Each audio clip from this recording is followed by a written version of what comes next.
Good morning, this is Mayor Valensky with Driving Markets. Kazuo Eade, who is the governor of the Bank of Japan, has indicated that Japan may leave the zero rate interest policy that's run for the last numerous years. That will push the yen higher and obviously make goods more expensive as far as foreign exchange is concerned.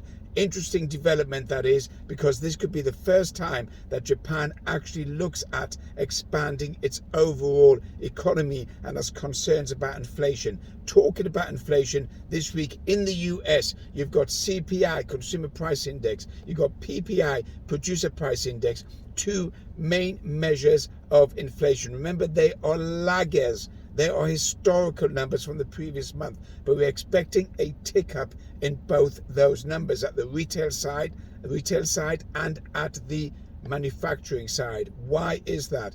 Because a couple of factors have actually impacted and influenced inflation. Number one, the personal consumer consumption expenditure, which is the PCE, and that is the most favored measure of inflation, actually was up at the last reading. That is the Fed's favored measure of inflation. That had moved up. More importantly, last week, the ISM, Institute of Supply Management numbers came out and they indicated input prices were higher, and that is going to be an overall concern.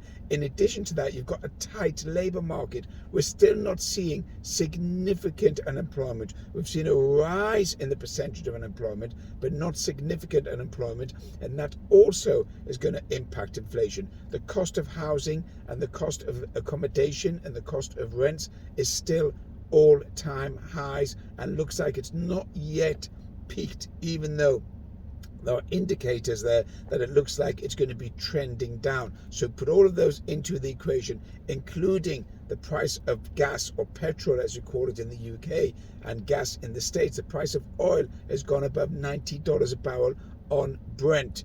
And that is also going to impact inflation, because that's another one of the major input numbers when it comes to measuring inflation. So you can expect inflation this week to tick up. I'd be surprised if it moves down, but that could be a manipulation by the Bureau of Statistics office. We'll see where they go as regards inflation. If inflation comes in higher than expected, then obviously you're going to have more pressure on the Fed to raise rates. The dollar will rise and the equity markets will trend downwards. They've not broken the bull uptrend at the moment. However, the short term, near term, over September, you can expect the equity markets to trend down, especially shares like Apple, who are struggling in China. This is Mayor Valensky with Driving Markets. You can share, subscribe, comment.